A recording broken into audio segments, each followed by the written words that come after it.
What's up, staunch gang? Welcome back to another breathtaking episode of New Metal Files. Now, it's a little special one tonight, whereas we're kind of taking a different route. As I just thought this band was just so interesting, like in a not necessarily a musical way. There's just such a strange past here, and I thought it was a little worth digging a little deeper into than I usually do here on the show.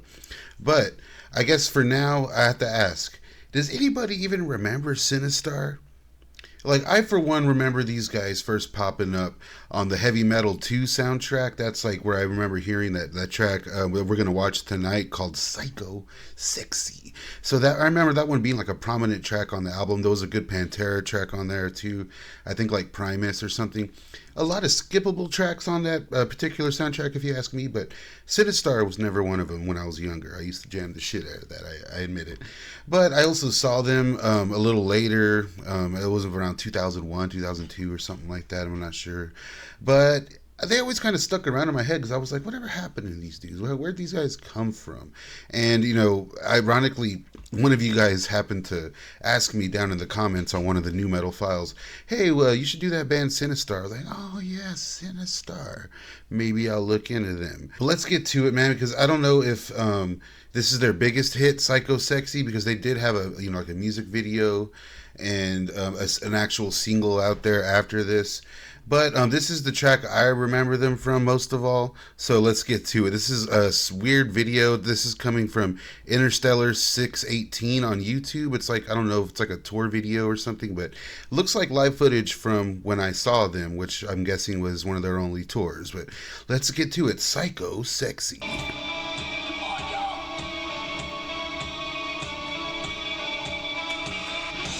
Very of the time. Look at this. And like I always kind of guessed like that these dudes were trying to go for just a different route of something that was also familiar, you know.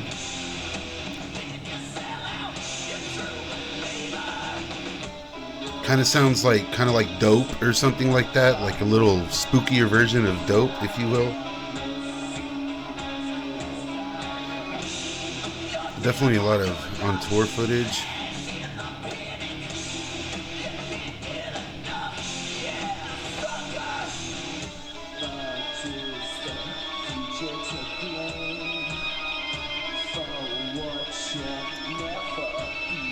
God, I remember this so vividly.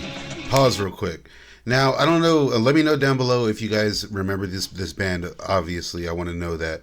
But as I was saying, these dudes look like they weren't really, you know, relevant for a reason. It seemed like they were kind of rehashing a lot of things.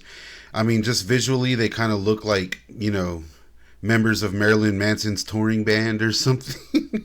And musically, they remind me a lot of Dope. I mean, I gotta say, there's a very heavy Dope kind of sound. But also, it seems a little poppier there. It seems a little more popular, a little more presentable. Strange. Like, I don't know if this band was really that edgy or not, but ironically, that's the singer's name, Edgy. But yeah, it's strange stuff, man. So let me know if you remember Sinistar down below. And also let me know what you really, your honest take on these guys, because I'm very curious. I know they had their fans back when. Let's get back to the video.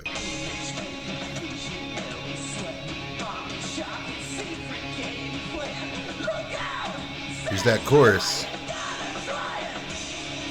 Psycho Sexy. Like, you can see what they're doing here, right? Like,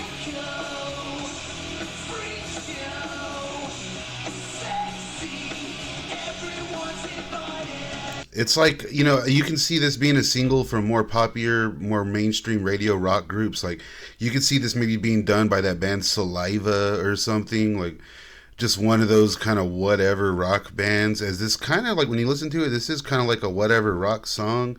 Just put in, like, this weird kind of goth, kind of glam take on the goth stuff. Like, I think if these dudes had anything going for them, it's that they were way more glam inspired, at least visually. And you listen to the full album, and there is some kind of glam takes on stuff.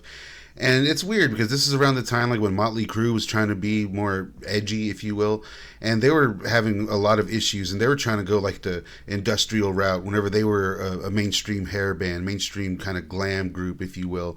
And it's weird seeing like Sinistar at the same time trying to do the opposite. Like it's just so strange. But there is definitely like an industrial, heavier kind of take on the music, kind of like a glam version of Dope. I don't know what else to say there, but these dudes are really trying. They're trying, and I guess as far as that goes, visually having that kind of inspiration, I mean, at least it's something different for the time being. You get the idea. You get that is Sinistar, Psycho Sexy. Again, this track I remember was around for a while. I mean, as far as I can remember, it popped up on like some compilations and stuff, and then wound up on the Fact 2 heavy metal soundtrack. I'm not positive on that. That's just how I remember things happening. And then it was like a year or two after that the full album came out. So I don't know. Too little, too late. Hit or miss, whatever. I don't know what people may have thought on the album. You look up reviews and they're honestly mixed, because it's here and there. It's here and there, and it's everywhere. But I first saw these dudes, and I remember this was like their first big hit that they played, the first track they played live. But it was followed very quickly by the single that was flooding like MTV at the time, at least late night, because I remember seeing it on there, especially stuff like MTV2 and whatnot. But they did have a different single called White Noise. And this one, again, sounds a lot like Dope. White noise, you know it's never the right choice with idiot box dogs just slamming. But yeah, that being said, I did see these guys. It was on a Rob Zombie tour. It was way in the early 2000s, and it was Rob Zombie, Sinistar played before them, and who opened the show? It was so strange. The opening band was The Damned, the legendary The Damned. And me being like a punk kid at the time, I was in a punk band and I was way into that shit. To me, it was like, holy shit, we get to see The Damned and Rob Zombie? What the hell? And this was like pre-House of a Thousand Corpses Rob Zombie, you know? And so The Damned went up there with their pink sashes and everything, and people hated it. I remember like just these big burly, rocker guys there for Rob Zombie throwing shit at him, throw shoes at him. The one of the dudes put like one of the shoes on the mic and were singing out of it, and it was very silly. They hated The Damned. And then like honestly, no one really showed any disrespect to Sinistar. They came on and everyone seemed to dig it. And they looked like they just walked off a spaceship, like walked off a movie set, you know what I mean? They kind of had that dusty Nine Inch Nails kind of look. Again, they look like a Rena band member for Marilyn Manson or something. But it worked for these guys, at least for the time that it did.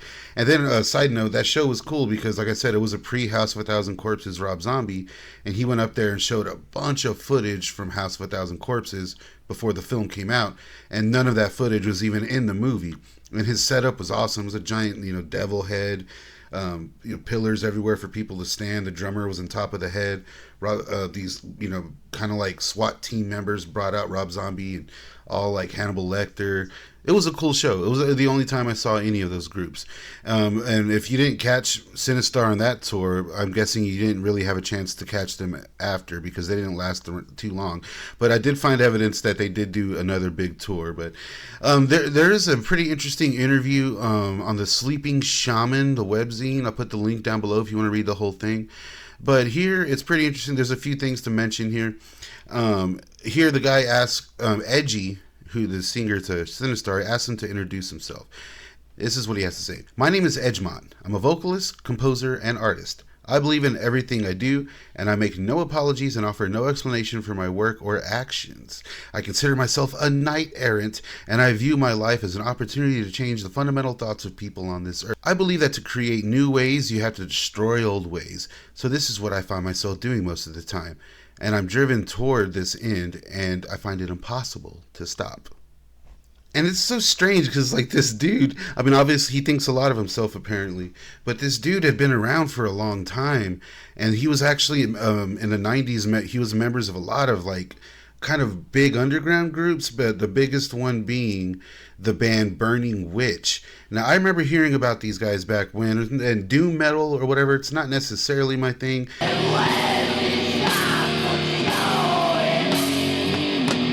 But he had involvements in a lot of different groups. There was a band called Junk Halo, I believe it was. There was a lot of stuff. You can look into it. Again, I'm going to link this interview down below. But the dude was no stranger to touring and writing music, edgy, if you will. So it's like the dude had a pretty broad history, and it kind of comes full circle because when you're seeking underground notoriety, like the dude had it. But if you're looking for something else, which Edgy eventually was, well, let's say he found it as well. And I say full circle because, like the dude said, he's an artist, he's a composer, he's a producer. He does all these things, and you push yourself when you're a person like that, and when you push yourself to do something creatively that's also commercial and also palatable to a mainstream audience. After being in a world that it's not so much, I can only imagine it was a challenge. You know what I mean? But the dude made it happen. And you know what? All of that's not even the strangest part. Now, looking at Edgy's career, Edgy 59, if you will, whatever his name is, looking at this dude's career is pretty insane at this point. I mean, he left Burning Witch, which was, a pretty established group, and when people heard what he was doing next, they didn't really take too well to it. But before he got to SINISSTAR, what he wound up doing was getting in contact with an old manager that was, helping Burning Witch back in the day. And he asked them, hey, anything happening? Any bands out there that need anything going on? And all kind of as a ruse to show him his demo, the SINISSTAR demo that they had cut. It turns out that this dude, the manager, Edgy's old friend, well, he was working with people like Rob Halford, Black Sabbath. And it was upon, meeting in LA with him that he actually got to sit in on some of the Halford sessions. That was for his first solo album, I believe.